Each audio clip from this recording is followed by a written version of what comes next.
Picture this. You're walking through the scorching sands of ancient Egypt. The year is 1323 BC. And you've just witnessed something that would make even the most jaded modern tabloid journalist's jaw drop.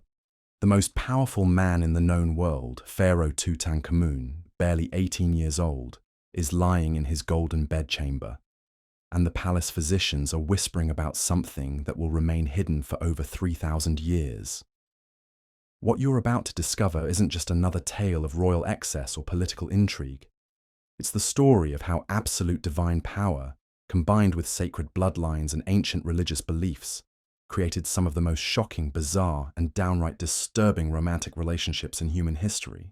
Before we dive into these forgotten stories of divine love and sacred dysfunction, if you enjoy uncovering the hidden truths of ancient civilizations, consider hitting that like button and subscribing for more content like this.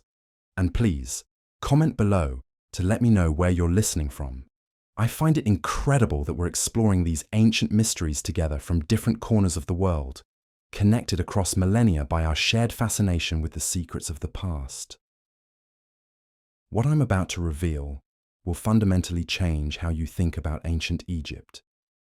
These weren't just the romantic escapades of wealthy rulers. These were systematic patterns of behavior dictated by religious doctrine, political necessity, and beliefs about divine blood that created a cycle of relationships so twisted, so genealogically nightmarish, that they literally shaped the rise and fall of the greatest civilization the ancient world had ever known. Let me start with a truth that will set the stage for everything else. The pharaohs of ancient Egypt weren't just kings and queens. They were living gods, direct descendants of the sun god Ra, whose divine essence flowed through their veins like liquid gold. This wasn't metaphorical. The ancient Egyptians genuinely believed their rulers possessed divine blood that made them fundamentally different from ordinary mortals. And this belief created a problem that would haunt Egyptian royalty for over 3,000 years. If you're a living god, who exactly are you supposed to marry? You can't dilute divine blood by mixing it with mortal blood. That would be sacrilege, a cosmic violation that could anger the gods and bring disaster upon the entire kingdom. The solution seemed obvious to ancient Egyptian theologians. Gods must marry gods. Divine blood must only mix with divine blood. And since there were only a handful of people on earth who possessed this sacred essence, the pharaohs had a very limited dating pool. This is where our story begins to take its first dark turn. The royal family trees of ancient Egypt weren't trees at all. They were more like twisted vines, looping back on themselves in ways that defied nature and common sense. Brothers married sisters, fathers married daughters, and uncles married nieces with such regularity that these relationships weren't scandalous exceptions. They were the expected norm. But here's what makes this even more disturbing. These weren't just political marriages of convenience. These were passionate, obsessive relationships that consumed the lives of the most powerful people on earth. The pharaohs didn't just tolerate their family members as spouses, they often became completely infatuated with them, writing love poetry, commissioning romantic artwork, and in some cases, literally reshaping reality itself to accommodate their forbidden desires. Take Akhenaten, the heretic pharaoh who ruled Egypt in the 14th century BC. History remembers him as the revolutionary who abandoned Egypt's traditional gods and established monotheistic worship of the sun disk Aten. But what history often glosses over is that his religious revolution was intimately connected to his obsessive relationship with his wife, Nefertiti, who may have been his sister, his daughter, or possibly both simultaneously, depending on which genealogical nightmare you choose to believe. Akhenaten didn't just love Nefertiti, he worshipped her. The artwork from his reign shows the royal couple in intimate poses that were unprecedented in Egyptian art. They're depicted kissing, embracing, and playing with their children in ways that seem almost modern in their emotional openness. But these images weren't just romantic. They were religious iconography, depicting the divine love between two gods whose union was necessary for maintaining cosmic order. The problem was that their divine love was slowly destroying them both. Akhenaten and Nefertiti had 6 daughters together, but no sons. In a civilization where male heirs were essential for dynastic continuity, this was a catastrophic failure. The pressure to produce a male heir drove Akhenaten to increasingly desperate measures. He began taking additional wives, including quite possibly his own daughters, in frantic attempts to secure the succession. Meanwhile, Nefertiti herself was transforming from beloved queen to co-pharaoh, eventually ruling alongside her husband as an equal. Some historians suggest she may have even outlived Akhenaten and ruled Egypt independently under a different name. But the psychological toll of their relationship, combined with the genetic consequences of their divine bloodline, was becoming impossible to ignore. Their daughters, products of whatever combination of incest had produced them, began showing signs of the physical and mental deterioration that would plague Egyptian royalty for centuries. Ancient artwork depicts some of Akhenaten's children with elongated skulls, feminine features on male bodies, and other anatomical abnormalities that suggest serious genetic disorders. The divine blood that was supposed to make them superior to ordinary humans was instead making them barely human at all. But Akhenaten's story is just the beginning. His obsession with maintaining divine bloodlines was inherited by his successors, creating a dynasty of rulers whose romantic lives became increasingly bizarre and destructive. The boy king Tutankhamun, Akhenaten's successor, married his half-sister Ankhesenamun when he was barely 10 years old. Their marriage, celebrated as a return to traditional Egyptian values after Akhenaten's religious revolution, was actually a continuation of the same genealogical madness that had defined the previous generation. Tutankhamun and Ankhesenamun's relationship was marked by tragedy from the very beginning. They had 2 children together, both daughters, and both died in infancy. The mummies of these infant princesses, discovered in Tutankhamun's tomb, show evidence of severe genetic abnormalities, including spina bifida and other developmental disorders that made survival impossible. The divine blood that was supposed to ensure their godlike perfection had instead condemned them to brief, painful lives. The psychological impact on the young royal couple was devastating. Palace records, preserved on papyrus fragments, describe Tutankhamun as becoming increasingly obsessed with death and the afterlife. He spent enormous resources on his tomb and funeral preparations, almost as if he knew his reign would be brief. Ankhesenamun, meanwhile, began showing signs of what modern psychologists would recognize as severe depression and anxiety. When Tutankhamun died at 19, possibly from complications related to his genetic disorders, Ankhesenamun found herself in an impossible position.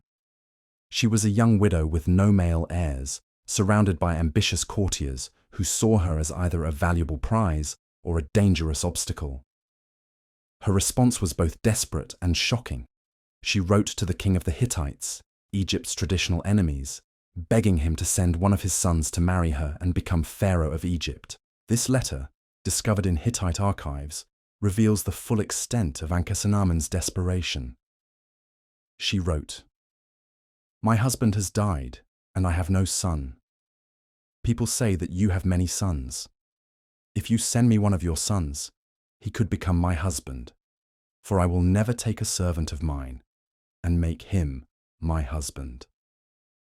The idea of an Egyptian queen marrying a foreign prince was so scandalous, so contrary to everything Egyptian civilization believed about divine blood and royal succession, that it represented nothing less than the complete breakdown of the system that had governed Egypt for millennia. The Hittite king, probably as shocked as anyone else, actually agreed to send a prince to Egypt, but the young man was murdered while traveling through Syria, almost certainly on the orders of Egyptian officials who couldn't tolerate the idea of foreign blood contaminating the pharaonic bloodline. Ankhesenamun herself disappeared from historical records shortly afterward, probably assassinated by those same officials who viewed her foreign marriage proposal as treason against the gods themselves. But the story doesn't end with Tutankhamun and Ankhesenamun. Their tragic marriage was just one link in a chain of increasingly dysfunctional royal relationships that stretched back centuries and would continue for centuries more. Each generation of pharaohs inherited not just political power, but the accumulated genetic and psychological damage of their predecessors' obsession with maintaining divine bloodlines. Consider the case of Amenhotep II, who ruled Egypt in the 15th century BC. He married his sister, his daughter, and quite possibly his own mother, in an attempt to concentrate as much divine blood as possible in his offspring. The children produced by these unions were so physically and mentally impaired that most died in childhood. Those who survived to adulthood were often unable to rule effectively, creating political instability that weakened the entire kingdom.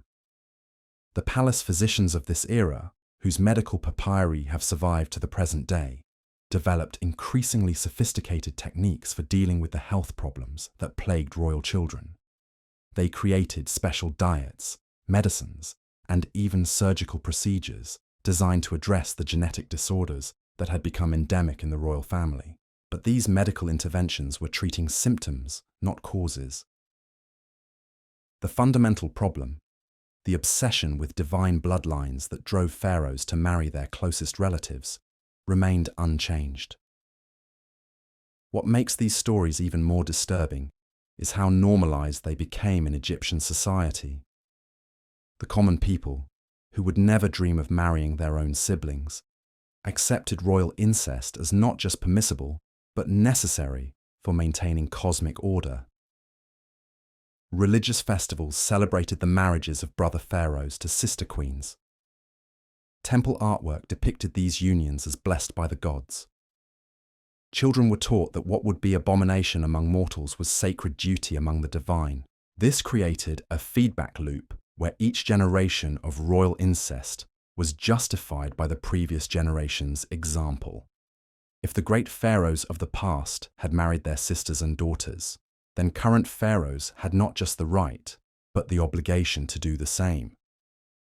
The genetic and psychological damage that resulted was interpreted not as evidence that these marriages were harmful, but as tests sent by the gods to prove the royal family's divine nature. The bureaucratic machinery of the Egyptian state evolved to support and conceal the consequences of royal dysfunction. Palace officials developed elaborate protocols for managing pharaohs who were mentally unstable, physically disabled, or simply too young to rule effectively. Regencies became common, with powerful priests and military leaders ruling in the name of pharaohs who were incapable of governing themselves. But perhaps most tragically, the romantic lives of the pharaohs, which should have been sources of personal happiness and dynastic strength, became engines of personal misery and political instability. These weren't just failed marriages. They were systematic destruction of human potential on a scale that affected millions of people across centuries of Egyptian history. The divine blood that was supposed to make the pharaohs superior to ordinary humans instead made them barely functional as human beings. The sacred marriages that were supposed to ensure cosmic harmony instead created chaos that rippled through every aspect of Egyptian civilization. And the romantic relationships that should have been expressions of love and partnership instead became exercises in genetic manipulation and political calculation that treated human beings as breeding stock for producing godlike offspring. As we delve deeper into these forgotten stories, you'll discover that what happened in the royal bedchambers of ancient Egypt wasn't just ancient history. It was a preview of what happens when power becomes absolute, when religious belief overrides human decency, and when the pursuit of perfection becomes so obsessive that it destroys everything it touches. The psychological warfare that played out in Egyptian royal marriages went far beyond simple family dysfunction. These were relationships where love, politics, and religious obligation became so intertwined that the participants often lost their grip on reality itself.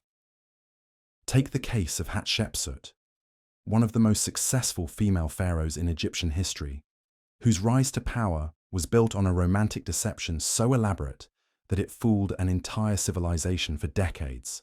Hatshepsut was originally supposed to be just another royal wife, married to her half-brother Thutmose II to maintain the divine bloodline. But when Thutmose II died young, leaving only a male heir from a minor wife, Hatshepsut saw an opportunity that would require her to completely reconstruct her identity. She began as regent for the young Thutmose III, but gradually transformed herself from Queen Mother into Pharaoh, eventually claiming that she had always been divinely ordained to rule as a man. The process of this transformation reveals the bizarre flexibility of Egyptian royal identity when it served political purposes. Hatshepsut commissioned artwork showing herself with a false beard, male clothing, and masculine body proportions. She rewrote official histories to claim that the god Amun had appeared to her mother in the form of her father, making her conception a divine miracle rather than the product of royal incest. Most disturbing of all, she began referring to herself using masculine pronouns and demanded that her courtiers treat her romantic relationships with women as natural expressions of her male pharaonic identity. This wasn't just political theatre. Palace records suggest that Hatshepsut genuinely began to believe her own propaganda, developing what modern psychologists would recognize as a severe dissociative identity disorder. She maintained romantic relationships with several women simultaneously, including her daughter's wet nurse and various female courtiers, while insisting that these relationships were expressions of her masculine divine nature rather than lesbian attractions that would have been scandalous for a female ruler. The psychological toll on everyone involved was enormous. Hatshepsut's stepdaughter niece, who had been raised expecting to become queen, instead found herself relegated to the role of princess under a woman who refused to acknowledge her own femininity. The young Thutmose III, the rightful heir, spent his formative years watching his stepmother aunt systematically erase his claim to the throne while maintaining the fiction that she was acting in his best interests. When Thutmose III finally came of age and reclaimed power, his revenge against Hatshepsut's memory was swift and brutal. He ordered her name chiseled off monuments, her statues smashed, and her tomb sealed. But the damage to the royal family's psychological stability had already been done. Thutmose III's own marriages were marked by paranoid suspicion of female manipulation, and he established precedents for male pharaonic control that would influence Egyptian royal relationships for centuries. The ripple effects of these dysfunctional royal romances extended far beyond the palace walls. Egyptian noble families, eager to curry favor with their divine rulers, began imitating royal marriage patterns, creating an aristocratic class riddled with the same genetic and psychological problems that plagued the pharaohs themselves. Marriage between first cousins became common among the wealthy, while more distant relatives were considered inappropriate matches that might dilute family bloodlines. This obsession with bloodline purity created a social hierarchy based not just on wealth or political power, but on genealogical closeness to the royal family. Families maintained detailed records of their ancestry, and marriage negotiations often resembled genetic calculations more than romantic courtships. Children were betrothed in infancy based on charts tracking their percentage of divine blood, and love matches between genetically distant partners were actively discouraged as threats to social order. The religious establishment, which should have provided moral guidance, instead became complicit in justifying increasingly bizarre royal relationships. High priests developed elaborate theological explanations for why behaviors that would be considered abominations among commoners were sacred duties among the divine. They created myths depicting the gods themselves as engaged in incestuous relationships, providing divine precedent for pharaonic marriages that violated every natural instinct. Temple records from this period reveal that priests regularly performed rituals designed to purify the bloodlines of royal children, using ceremonies that combined religious symbolism with what can only be described as primitive genetic therapy. These rituals often involved exposing infants to specific combinations of sacred animals, believing that divine essence could be transferred through proximity to creatures associated with particular gods. The economic costs of maintaining these dysfunctional royal relationships were staggering. Palace budgets show enormous expenditures on medical care for genetically impaired royal children, specialized tutors for mentally disabled heirs, and elaborate security arrangements to conceal the extent of royal dysfunction from the general population. Egypt's wealth, built on the labor of millions of farmers and craftsmen, was increasingly diverted to managing the consequences of royal inbreeding rather than building infrastructure or defending the kingdom. Foreign diplomats who visited Egyptian courts during this period left behind accounts that reveal how bizarre these royal relationships appeared to outsiders. Mesopotamian ambassadors wrote detailed reports describing pharaohs who spoke to invisible relatives, queens who insisted they were male gods, and royal children so physically deformed that they had to be carried everywhere by specially trained servants. These accounts, preserved in cuneiform tablets, provide an outsider's perspective on what Egyptian propaganda portrayed as divine perfection. The military implications of royal dysfunction became increasingly serious as Egypt faced external threats from expanding empires in Mesopotamia and Asia Minor.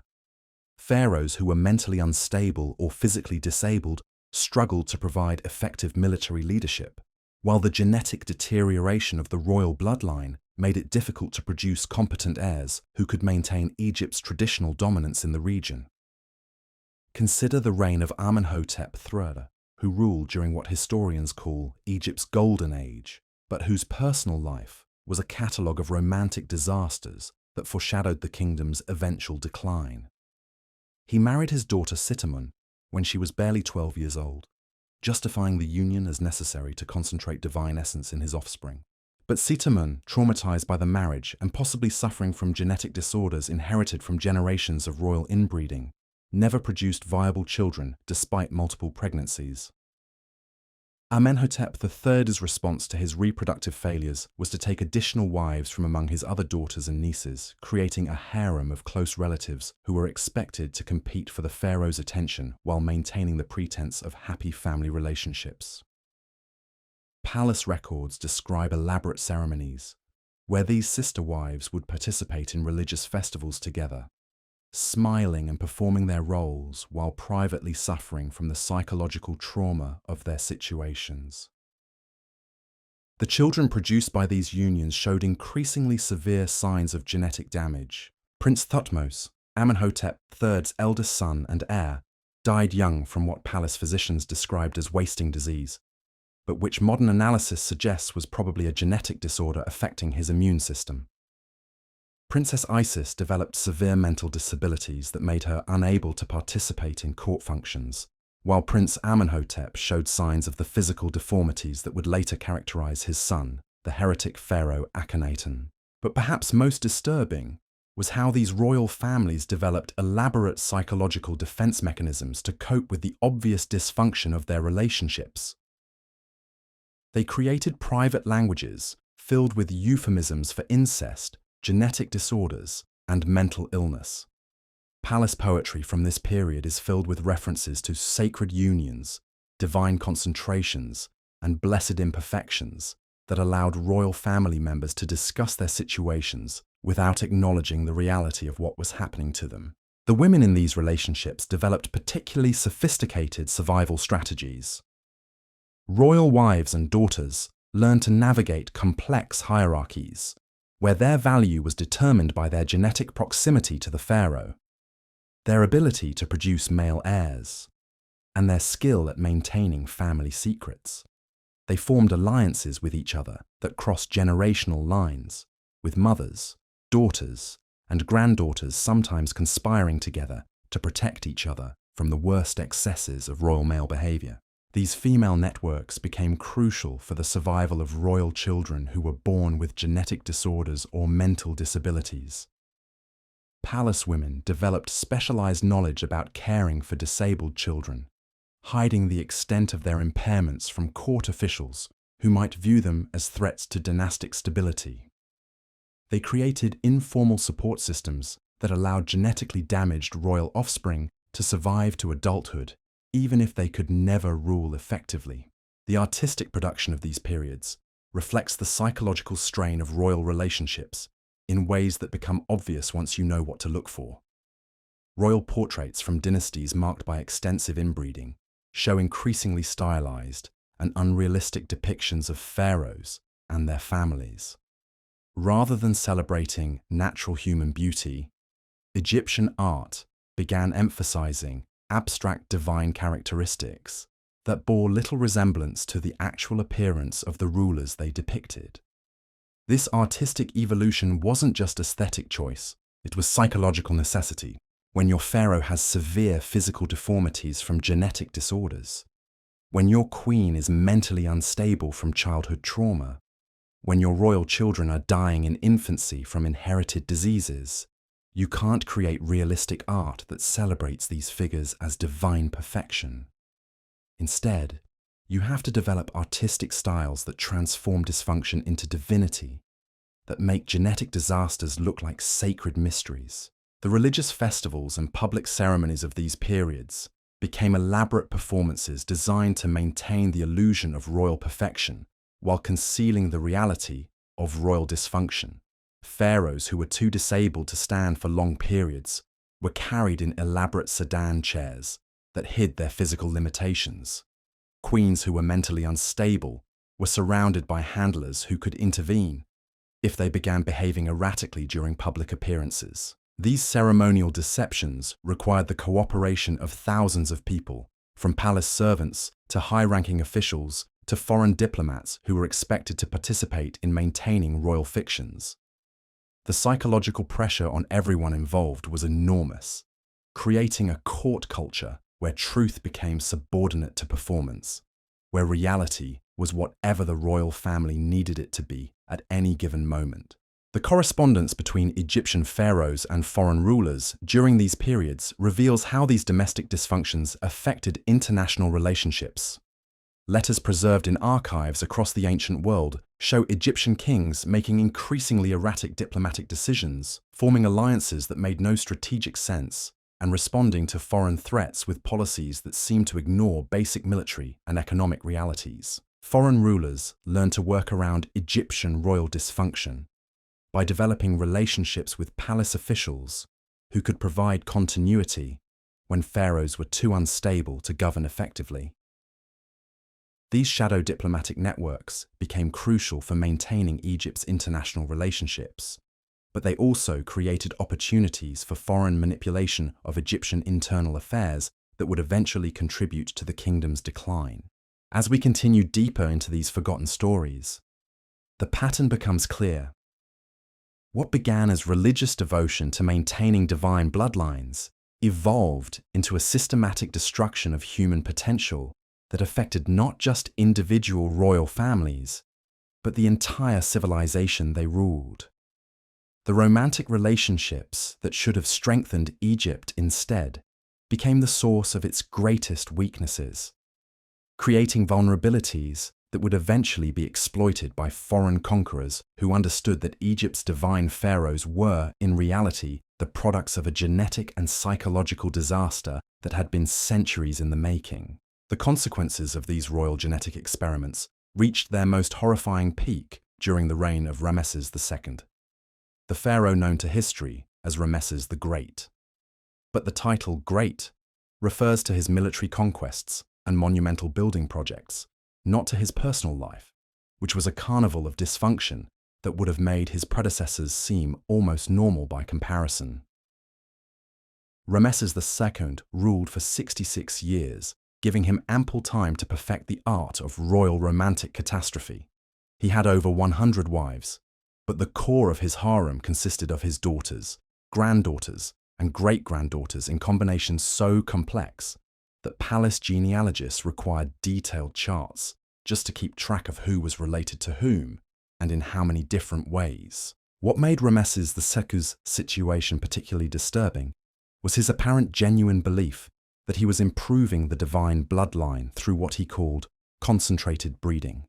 Palace records show that he maintained detailed notes on the genetic characteristics of his various wives and children, tracking traits like eye color, height, and mental acuity, as if he were breeding livestock rather than raising a family. His favorite wife was his daughter Bintanath, whom he married when she was 14 and he was in his 50s. Their relationship became the template for his subsequent marriages to other daughters, and palace observers noted that Rameses seemed to view these unions not as necessary dynastic obligations, but as genuine romantic partnerships.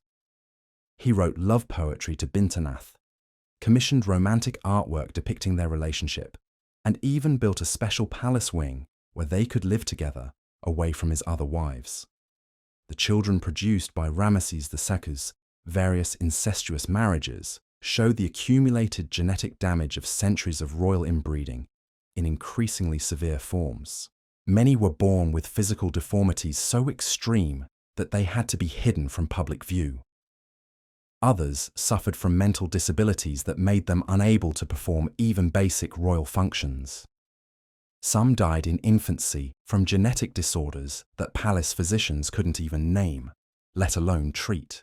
But Rameses II's response to these obvious signs of genetic catastrophe was to double down on his breeding program. He became convinced that the problems with his children were caused by insufficient concentration of divine blood, and that the solution was to create even more complex family relationships.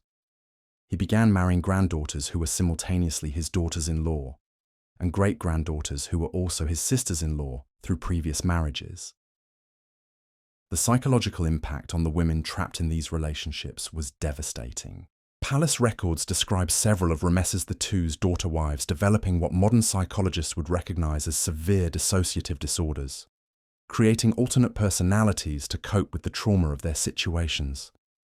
Some began insisting they were different people entirely, refusing to respond to their birth names and demanding to be addressed by titles they had invented for themselves. One daughter wife, Meritamun, developed such severe psychological problems that she began claiming she was the reincarnation of ancient Egyptian goddesses. She would spend entire days performing elaborate religious rituals designed to transform herself into divine beings. And palace servants reported finding her talking to invisible deities, who supposedly gave her instructions for managing her relationship with her father-husband.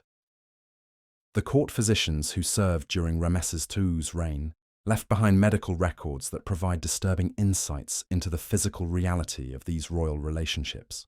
They describe treating injuries that could only have resulted from violent sexual encounters, performing surgeries to address genetic deformities in royal children, and developing increasingly sophisticated techniques for managing the mental health problems that plagued the royal family. These medical records also reveal that palace physicians had begun secretly documenting the genetic patterns they observed in royal children, creating what amounted to primitive genetic studies that clearly showed the connection between close family relationships and physical and mental disabilities. But when these physicians attempted to present their findings to Rameses II, suggesting that he might want to consider marrying outside the immediate royal family, they were accused of blasphemy and either exiled or executed. The religious establishment during this period found itself in an impossible position. The theological justifications for royal incest had become so elaborate and contradictory that even high priests struggled to maintain coherent explanations for pharaonic behavior. Some began privately questioning whether the gods actually approved of these relationships, but they were trapped by centuries of religious precedent that made it impossible to change course without admitting that previous generations of priests had been fundamentally wrong. The economic costs of Rameses II's romantic obsessions were staggering even by the standards of previous pharaohs. He spent enormous sums on medical care for his genetically damaged offspring, special tutors and caretakers for disabled royal children, and elaborate security arrangements to prevent the Egyptian people from learning the full extent of royal dysfunction. Palace budgets show that nearly 30% of royal income was devoted to managing the consequences of royal inbreeding. The military began to suffer as well, as Rameses II became so obsessed with his family relationships that he neglected his duties as a military commander. His later military campaigns were marked by poor strategic decisions and tactical blunders that cost Egypt valuable territory and resources. Foreign enemies began to recognize that Egyptian pharaohs were no longer the formidable opponents they had once been, and they began planning more aggressive attacks on Egyptian territory. The international diplomatic consequences were equally serious. Foreign rulers who had once sought marriages with Egyptian royalty began declining such alliances, recognizing that association with the Egyptian royal family was more likely to bring genetic disaster than political advantage. Letters from this period show foreign kings making increasingly crude jokes about Egyptian royal relationships, treating the pharaohs more as objects of mockery than as serious political partners. But perhaps the most tragic aspect of Ramesses II's reign was how his personal dysfunction began affecting ordinary Egyptian families. The pharaoh's behavior created a cultural expectation that true devotion to Egyptian values required families to emulate royal marriage patterns. Noble families began arranging marriages between closer and closer relatives, while common people were encouraged to view romantic love outside of family relationships as somehow un-Egyptian. This cultural shift had devastating consequences for Egyptian society as a whole. Birth defects became more common among the upper classes, mental illness increased dramatically among noble families, and the overall genetic health of the Egyptian population began to decline. What had started as a royal problem was becoming a national catastrophe that affected millions of people.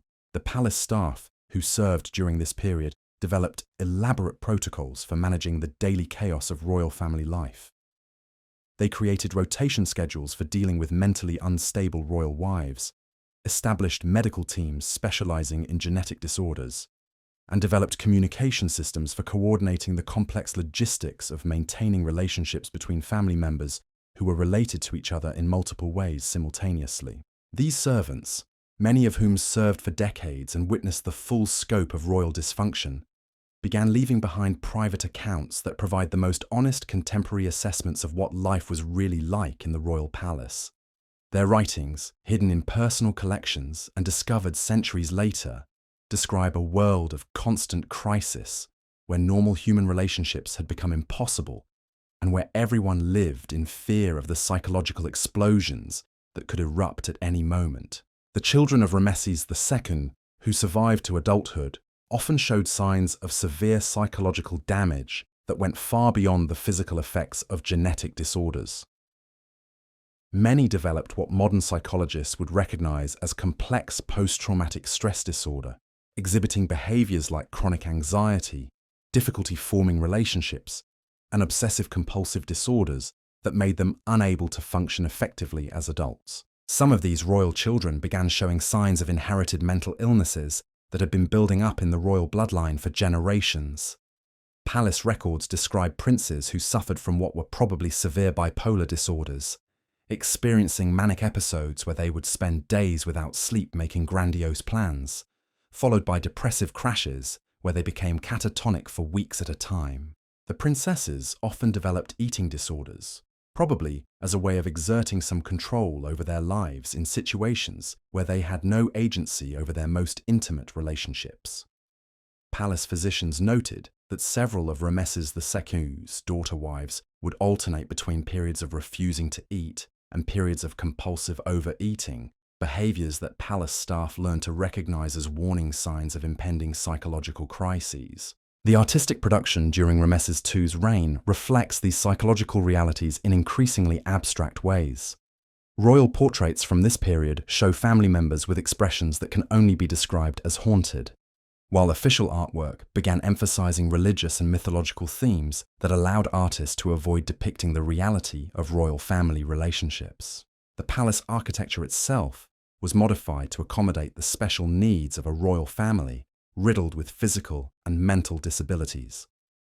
New construction included hidden passages that allowed disabled family members to move through the palace without being seen by visitors, specialized chambers designed for medical treatment, and secure areas where mentally unstable royals could be confined during episodes without creating public scandals. The religious festivals and public ceremonies of this period became increasingly elaborate attempts to maintain the fiction of royal perfection.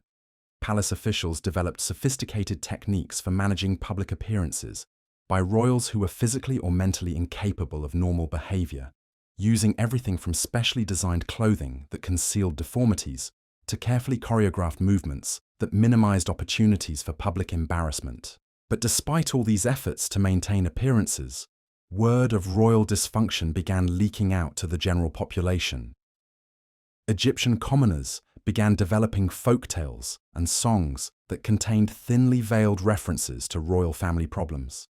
While foreign merchants and diplomats spread stories about Egyptian royal behavior that damaged Egypt's reputation throughout the ancient world, the psychological pressure on palace officials, who were required to maintain royal secrets, became so intense that many developed their own mental health problems.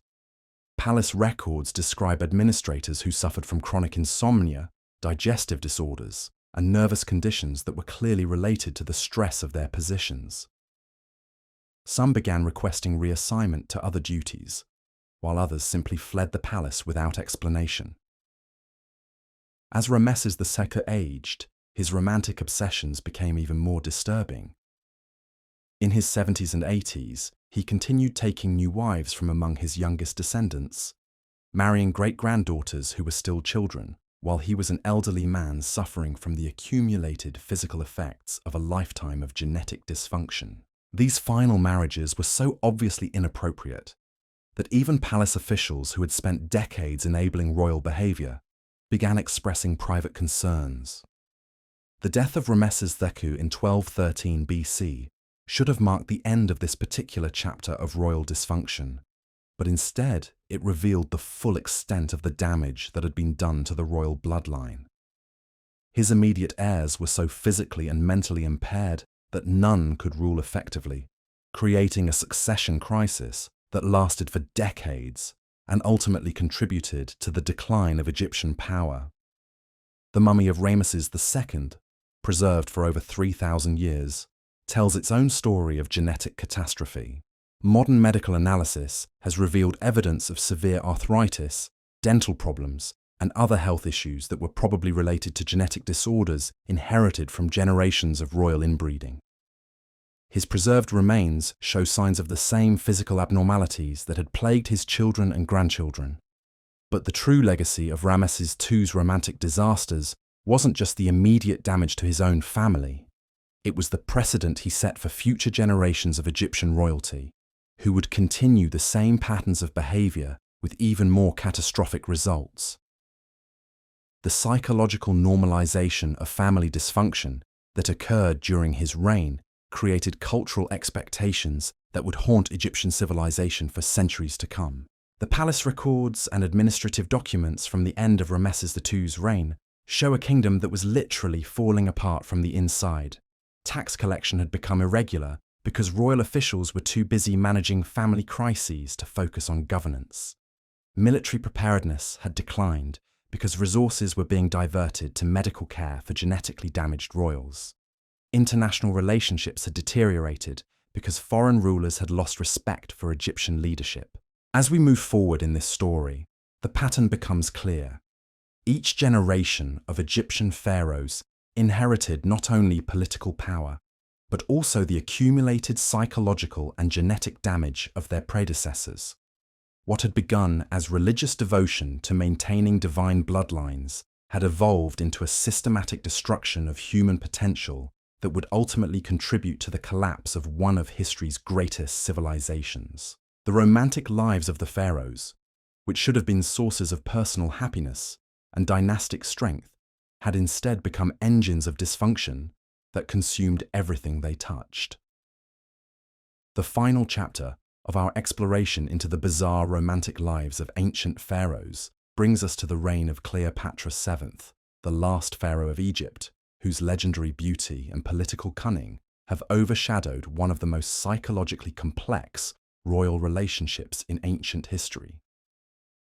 But what most people don't realize is that Cleopatra's famous romances with Julius Caesar and Mark Antony were desperate attempts to escape the genetic and psychological prison that had been built around Egyptian royalty over thousands of years. Cleopatra was the product of over 3 centuries of Ptolemaic inbreeding, that made even the earlier pharaohs seem genetically diverse by comparison. The Ptolemaic dynasty, founded by one of Alexander the Great's generals after the conquest of Egypt, had adopted Egyptian royal marriage customs with an enthusiasm that bordered on obsession. For 13 generations, Ptolemaic rulers had married their siblings, children, and other close relatives with such consistency that Cleopatra's family tree resembled a tangled web rather than any recognizable genealogical structure. By the time Cleopatra was born, the accumulated genetic damage in her bloodline was so severe that most of her relatives were physically or mentally incapable of effective rule. Her father, Ptolemy the Futhine, suffered from what palace physicians described as fits of madness that left him unable to recognize family members for days at a time. Her siblings showed various combinations of physical deformities, mental disabilities, and psychological disorders that made them unsuitable as marriage partners even by the relaxed standards of Ptolemaic royalty. But Cleopatra herself seemed to have won some kind of genetic lottery, inheriting intelligence, political acuity, and apparently normal physical appearance despite her catastrophic family history. Palace records suggest that she was acutely aware of the genetic disasters that surrounded her and was determined to break the cycle of dysfunction that had consumed her ancestors. Her solution was revolutionary by Egyptian standards. She would seek romantic partnerships outside her immediate family, even if it meant allying with foreign powers. The psychological complexity of Cleopatra's situation becomes clear when you understand that her decision to pursue relationships with Roman leaders wasn't just political calculation. It was a desperate attempt to escape the fate that had befallen every other member of her family. She had grown up watching her siblings deteriorate mentally and physically, had seen the genetic catastrophes produced by traditional royal marriages, and had recognized that continuing these patterns would mean the end of effective pharaonic rule in Egypt. Her relationship with Julius Caesar, which began when she was 21 and he was 52, represented everything that traditional Egyptian royal romance was not. Caesar was a foreigner, a commoner by Egyptian standards, and genetically unrelated to the Ptolemaic bloodline. For Cleopatra, this relationship offered the possibility of producing children who might be free from the genetic disorders that had plagued her family for centuries. But the psychological dynamics of their relationship were far more complex than simple political alliance or romantic attraction. Cleopatra was simultaneously drawn to Caesar's power and terrified of the implications of abandoning Egyptian royal traditions. Palace records from this period describe her as suffering from what modern psychologists would recognize as severe anxiety and identity confusion. She was torn between her desire to escape her family's genetic legacy and her fear of betraying the religious and cultural traditions that defined pharaonic authority. The child produced by her relationship with Caesar, Caesarion, represented both her greatest hope and her deepest fear. Here was a potential heir who was free from the genetic disasters of Ptolemaic inbreeding, but whose foreign parentage made his legitimacy questionable by traditional Egyptian standards. Cleopatra spent enormous resources on propaganda campaigns designed to convince the Egyptian people that Caesarion was both genetically superior to previous royal children and legitimately divine, according to ancient religious law. The psychological pressure of maintaining this fiction while managing her relationship with Caesar created enormous stress for Cleopatra. Roman sources describe her as becoming increasingly erratic during this period, alternating between periods of brilliant political maneuvering and episodes of what appears to have been severe depression. She began showing signs of the same psychological instability that had affected her ancestors, suggesting that the mental health problems in her bloodline were not entirely genetic, but also psychological responses to the impossible pressures of pharaonic rule. When Caesar was assassinated in 44 BC, Cleopatra found herself in a position that was both familiar and terrifying. She was once again a royal woman, whose survival depended on finding powerful male allies, but she was also the mother of a child, whose foreign parentage made him vulnerable to challenges from more traditionally legitimate Egyptian claimants. Her response was to pursue an even more complex and psychologically demanding relationship with Mark Antony. The romance between Cleopatra and Mark Antony has been celebrated in literature and film as one of history's great love stories, but the reality was far more disturbing. Both partners were psychologically damaged individuals whose personal needs aligned in ways that created a relationship based more on mutual desperation than genuine affection. Antony was struggling with what modern psychologists would recognize as severe alcoholism and possible bipolar disorder, while Cleopatra was dealing with the accumulated trauma of growing up in a family destroyed by centuries of genetic dysfunction. Their relationship quickly became characterized by dramatic emotional swings that reflected the psychological instability of both partners. Palace records describe elaborate romantic gestures followed by violent arguments, passionate reconciliations followed by periods of mutual contempt. Both Cleopatra and Antony seemed to understand that their relationship was as much about political survival as personal connection, but this awareness only increased the psychological pressure on both of them. The children produced by their union, twins Alexander Helios and Cleopatra Selene, along with their younger brother Ptolemy Philadelphus, represented Cleopatra's continued attempts to create heirs who were free from the genetic disasters of traditional Egyptian royal marriages. But the psychological environment in which these children were raised was chaotic even by the standards of royal dysfunction.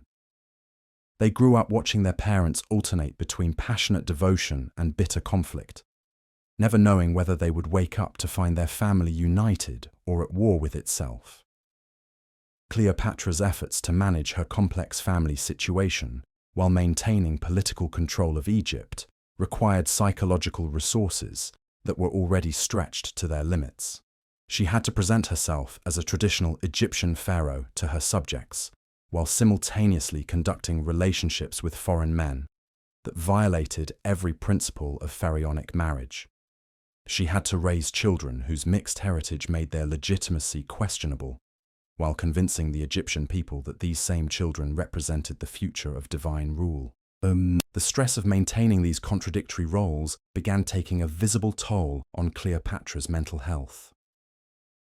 Roman observers noted that she had developed nervous habits like compulsive hand-washing and repetitive checking behaviors that suggested severe anxiety disorders. Palace servants reported that she often spoke to herself in multiple languages, switching between Egyptian, Greek, and Latin as if she were different people addressing different audiences. Her relationship with Mark Antony became increasingly volatile as both partners struggled with their own psychological problems while trying to maintain their political alliance. Roman sources describe public arguments where both partners would alternate between declarations of eternal love and threats of violence. Palace staff learned to recognize the warning signs of these emotional explosions and developed protocols for protecting the royal children from witnessing the worst of their parents' behavior. The psychological complexity of Cleopatra's situation was further complicated by her awareness that she was the last of her line. Unlike previous pharaohs who could assume that their dynasty would continue for generations, Cleopatra understood that the genetic and political disasters that had consumed her family made it unlikely that traditional pharaonic rule would survive much longer. This knowledge created an additional layer of psychological pressure as she struggled to create some kind of legacy that might outlast the collapse of her civilization. Her famous dramatic gestures, from her elaborate entrance to meet Mark Antony dressed as the goddess Isis to her equally elaborate suicide, can be understood as attempts to create theatrical memories that would preserve some version of pharaonic dignity, even as the reality of pharaonic power was collapsing around her. These weren't just political theatre. They were psychological survival mechanisms that allowed her to maintain some sense of control over her narrative even as she lost control over everything else. The correspondence between Cleopatra and various Roman officials during this period reveals the full extent of her psychological sophistication and her desperate attempts to navigate impossible political and personal circumstances. Her letters show a woman who was simultaneously brilliant and deeply damaged, capable of complex strategic thinking, but also prone to emotional outbursts that reflected the accumulated trauma of her upbringing and the impossible pressures of her position. The final years of Cleopatra's reign were marked by increasingly desperate attempts to preserve some version of Egyptian independence while managing the psychological chaos of her relationship with Mark Antony. Both partners were dealing with military defeats, political isolation, and personal demons that made effective leadership increasingly difficult. Palace records describe both of them as suffering from what appear to have been severe depression and anxiety disorders that affected their ability to make sound strategic decisions. The Battle of Actium in 31 BC, which effectively ended Cleopatra's political power, was as much a psychological collapse as a military defeat. Both Cleopatra and Mark Antony had become so consumed by their personal relationship dramas that they failed to adequately prepare for the naval confrontation that would determine the fate of Egypt. Their defeat was the inevitable result of years of prioritizing romantic obsessions over political and military necessities. Cleopatra's suicide in 30 BC, whether by snakebite or poison, represented the final act in a life that had been defined by attempts to escape the genetic and psychological disasters that had consumed her family for centuries. Her death marked not just the end of Ptolemaic rule in Egypt, but the conclusion of a 3,000-year experiment in divine kingship that had ultimately destroyed itself through its obsession with maintaining pure bloodlines. The children who survived Cleopatra's death were taken to Rome as prisoners, where they disappeared into the anonymity of Roman society. Caesarion was executed on the orders of Octavian, who recognized him as a potential threat to Roman authority.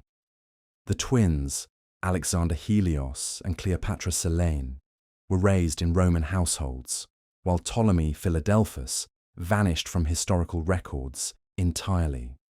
The genetic experiment that had begun with the earliest pharaohs' attempts to concentrate divine essence had ended with the complete dispersal of the royal bloodline. The psychological legacy of Cleopatra's story extends far beyond her individual tragedy.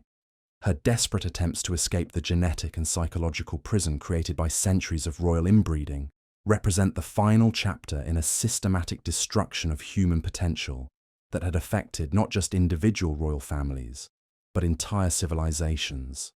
Her intelligence, political acuity, and apparent genetic health made her tragedy even more poignant, as she represented what Egyptian royalty might have been if it had not been consumed by its obsession with maintaining divine bloodlines.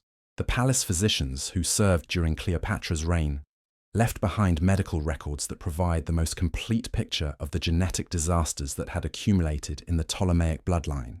Their descriptions of the various physical and mental disabilities that affected Cleopatra's relatives read like a catalogue of genetic disorders, from severe developmental abnormalities to mental illnesses that made effective rule impossible. These medical records also reveal that palace physicians had developed increasingly sophisticated understanding of the connection between family relationships and genetic disorders. They had observed patterns of inheritance that clearly showed how close family marriages produced disabled offspring, but they were powerless to change royal behavior because the religious and political foundations of pharaonic authority depended on maintaining the fiction of divine bloodlines. The economic records from Cleopatra's reign show that Egypt was spending enormous resources on managing the consequences of royal genetic dysfunction, even as the kingdom faced existential threats from Roman expansion. Palace budgets reveal expenditures on medical care for disabled family members, specialized education for mentally impaired relatives, and elaborate security arrangements designed to conceal the extent of royal dysfunction from foreign observers. The international diplomatic consequences of Ptolemaic genetic disasters had become so severe by Cleopatra's time that foreign rulers routinely made jokes about Egyptian royal marriages in their official correspondence. Roman sources contain numerous references to the Egyptian madness and the cursed bloodline of the Ptolemies, indicating that the genetic problems of Egyptian royalty had become common knowledge throughout the Mediterranean world. The religious establishment during Cleopatra's reign found itself in the impossible position of having to maintain theological justifications for royal behavior that had obviously failed to produce the divine perfection it was supposed to create. High priests developed increasingly abstract and contradictory explanations for why the gods continued to bless rulers whose families were riddled with genetic disorders and mental illness. The common people of Egypt, who had once viewed their pharaohs as living gods, began developing folk traditions that reflected their growing awareness of royal dysfunction. Songs and stories from this period contain thinly veiled references to cursed kings and broken bloodlines, suggesting that the fiction of pharaonic perfection was becoming impossible to maintain even among ordinary citizens. As we reach the end of this exploration into the bizarre romantic lives of ancient pharaohs, the larger pattern becomes unmistakable. What began as religious devotion to maintaining divine bloodlines had evolved into a systematic destruction of human potential that consumed one of history's greatest civilizations. The romantic relationships that should have strengthened Egypt instead became the source of its greatest weaknesses, creating vulnerabilities that were ultimately exploited by foreign conquerors who understood that the age of divine kingship had ended not through military conquest, but through genetic and psychological self-destruction. The preserved remains of these royal families, studied by modern scientists using advanced genetic analysis, tell a story of accumulated damage that built up over thousands of years. DNA evidence confirms what palace physicians had suspected. The obsession with maintaining pure bloodlines had created levels of genetic dysfunction that made normal human development increasingly impossible. But perhaps the most tragic aspect of this story is how preventable it all was. At any point during these 3,000 years, Egyptian royalty could have chosen to marry outside their immediate families, could have prioritized the health and happiness of their children over abstract theological concepts, could have recognized that true strength comes from genetic diversity rather than genealogical purity. Instead, they chose to sacrifice their humanity on the altar of divinity, creating a legacy of suffering that extended far beyond their individual lives to affect millions of people across centuries of Egyptian history. The bizarre love lives of the pharaohs weren't just personal tragedies.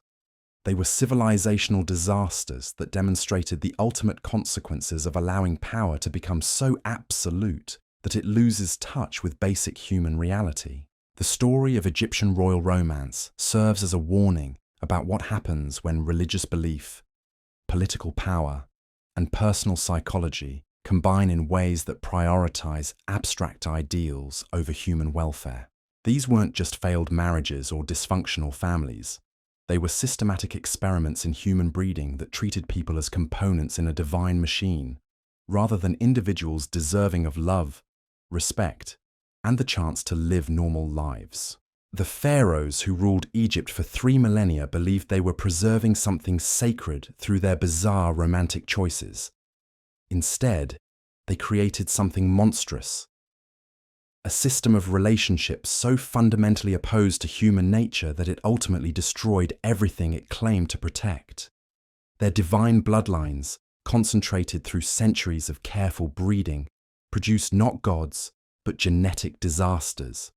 Their sacred marriages, blessed by the highest religious authorities, created not cosmic harmony, but psychological chaos. And in the end, their obsession with maintaining pure bloodlines led not to eternal rule, but to the complete extinction of pharaonic power.